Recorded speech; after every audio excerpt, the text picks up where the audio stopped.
Yes. అలా తీసుకోవాల్సిన అవసరం లేదమ్మా. ఇది జియో పొలిటికల్ ఆస్పెక్ట్. ఇది ట్రంప్ కి రష్యాని ఏ రకంగా కంట్రోల్ చేయాలి అనే ఒక మీమాంస. హ్మ్. అందులో ఆయన చేయలేకపోవడం, నేను వస్తే కనుక 24 గంటల్లో రష్యా యుక్రెయిన్ యుద్ధం ఆపేస్తానని చెప్పడం, తద్వారా యూరోపియన్ యూనియన్ ద్వారా, ఎందుకంటే యూరోపియన్ ఇందులో ఏంటంటే వార్ బెనిఫిట్ కంట్రీస్ అని అంటారు. హ్మ్. యుద్ధం వల్ల లాభ పొందిన దేశాలు ఎవరైనా ఉన్నారంటే అది పోలాండ్. అది పోలాండ్ బాగా లాభం పొందింది. సో వాళ్ళందరూ ఏమనుకుంటున్నారంటే మన భారతదేశం లాభం పొందడం అనేది ఏమి లేదు. మనకు ఆయిల్ తక్కువగా వచ్చింది అనేది ఏంటంటే, మనకు ఆయిల్ ఎందుకు తక్కువగా వచ్చిందంటే మనం రష్యా దగ్గర కొన్నాం. ఆయిల్ తక్కువగా అమ్మారు మూలని. మనకి ఆయిల్ తక్కువగా కొనలే మనం, ఆయిల్ తక్కువకి అమ్మారు. ఆయిల్ తక్కువగా కొనడం వేరు, ఆయిల్ తక్కువగా అమ్మడం వేరు. ఓకే. నేను కొందామన్నా రష్యా వాళ్ళు అమ్మాలని రూల్ లేదు. వాళ్ళు అమ్ముతున్నారంటే వాళ్ళ వివక్షత, వాళ్ళకుండే ఇబ్బందితో వాళ్ళు అమ్ముతున్నారు, మనం కొనుక్కుంటున్నాం. హ్మ్. రష్యన్ ప్రెసిడెంట్ ఈ రోజు పుతిన్ ఈ రోజు సాయంత్రం ఆయన రిజైన్ చేసి వాళ్ళు కొత్త గవర్నమెంట్ వచ్చి వాళ్ళు అమ్మకపోయారు అనుకోండి, మనం కొనుక్కోం. అంత మాత్రాన మనం కొనడమే ఆపేమే. మనం అప్పుడు అంత మాత్రమే కొనడం ఆపేం కదా, వేరే చోట కొనుక్కుంటాం, వేరే దేశాలతో కొంటాం, అది అటు ఇటు అవుతుంది. కాకపోతే ఏంటంటే అమెరికా యొక్క ఆర్థిక వ్యవస్థ చరమ స్థాయికి వెళ్ళిపోయింది. వాళ్ళ 33 ట్రిలియన్ల డాలర్ల ఎకానమీ, 3 ట్రిలియన్ల డాలర్ల ఎక్స్పెండిచర్ ఉంది, capital expenditure, debt and cost of డెప్ట్, అప్పుకయ్యే వెయ్యం అంటారు దాన్ని. సో దాన్ని ఏ రకంగా మార్చుకోవాలనుకుంటే ఆయన అర్థం చేసుకున్నది ఏంటంటే ఇది బెటర్. 2.2 కోట్ల 70 లక్షల మంది, అమ్మ తప్పు, చైనా వాళ్ళు ఎక్కువ మంది ఉంటారు మనకంటే కూడా. వాళ్ళు 58 లక్షల మంది, మనం 53-54 లక్షల మంది. హ్మ్.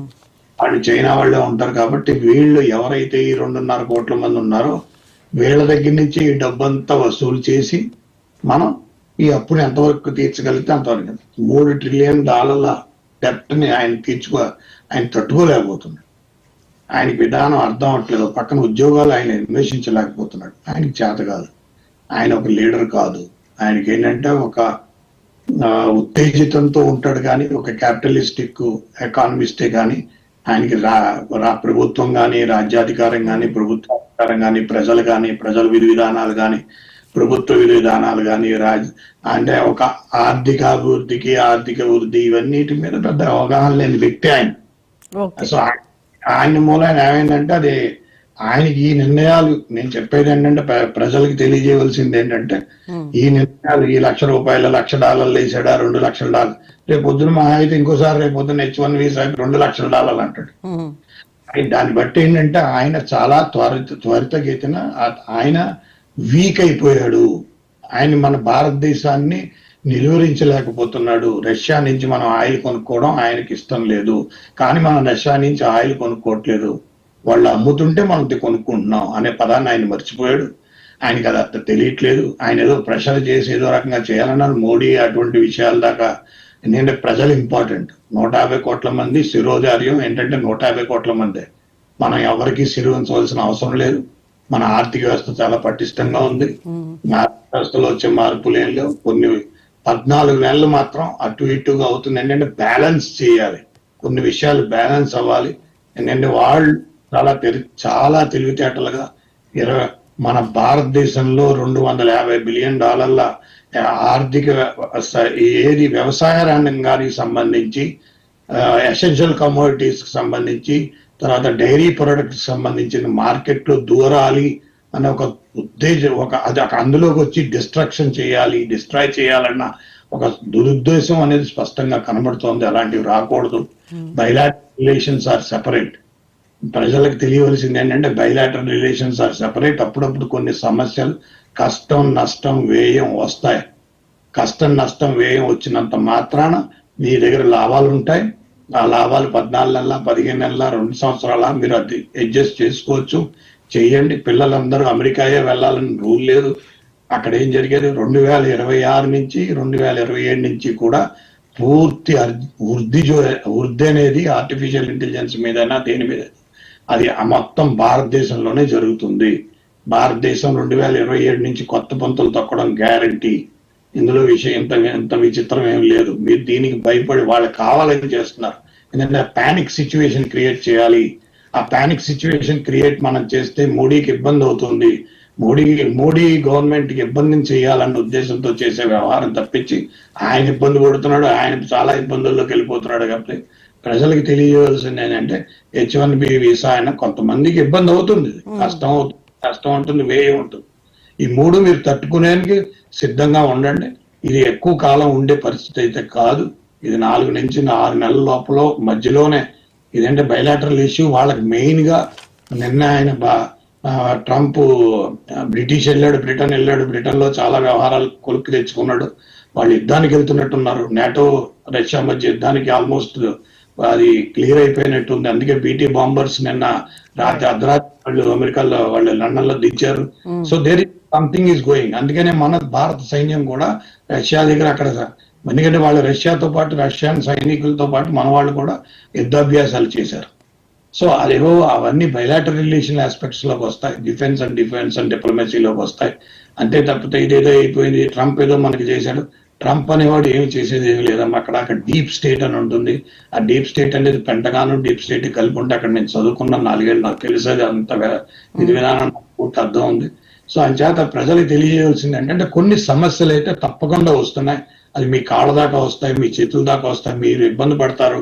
ఆ ఇబ్బందులు మీరు ఊహించిన ఇబ్బందులు, కానీ కొంత మీరు తట్టుకునే పరిస్థితి అయితే ఉండాలి. దానికి ప్రభుత్వమే ఏదో ఒక మార్గం చూపించాలి. ఈ వచ్చే ఇబ్బందులన్నింటినీ కొన్ని క్రోడీకరించి కూడా ప్రభుత్వానికి మేము కూడా తెలియజేస్తున్నాం. ఇటువంటి ఇబ్బందులు వస్తున్నాయి కాబట్టి ప్రజలకి మీరు ఈ రకమైన సహకారం చేస్తే ఆ ఇబ్బందుల నుంచి ప్రజలు బయటపడతారు అని మేము కూడా చెప్తున్నాం. ఆల్రెడీ చెప్పాము. ఎందుకంటే ఒకే సమయంలో ఇంతంత డబ్బులు వీళ్ళు కట్టగలసి వస్తుంది, ఇంత డబ్బులు ఇది చేయవలసి వస్తుంది, లేకపోతే ఈ కంపెనీలు ఈ రకంగా ఉంటాయి, ఈ కంపెనీలకు ఆల్టర్నేటివ్ గా ఇది చేయొచ్చు, ఈ కంపెనీలకు ఈ విధంగా కూడా చేయొచ్చు అని ఎన్నో బ్రెయిన్ స్ట్రోమింగ్ సెషన్స్ అయితే జరుగుతున్నాయి. విధానంగా ప్రభుత్వం చేయట్లేదని కాదు, అన్ని చేస్తున్నారు. ప్రజలకు కూడా తెలియజేయాలి.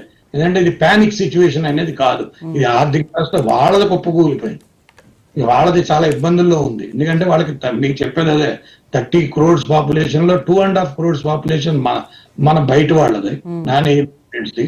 ఆ నాన్ ఇమిగ్రెంట్స్ నుంచే ఆయన ఏదో రకంగా ఆ $3 trillion 2.8 trillion అప్పు మీద అయ్యే వ్యయాన్ని ఆయన అందులోంచే తీసుకురావాలి అనే ఒక పద్ధతిగా వెళ్తున్నాడు.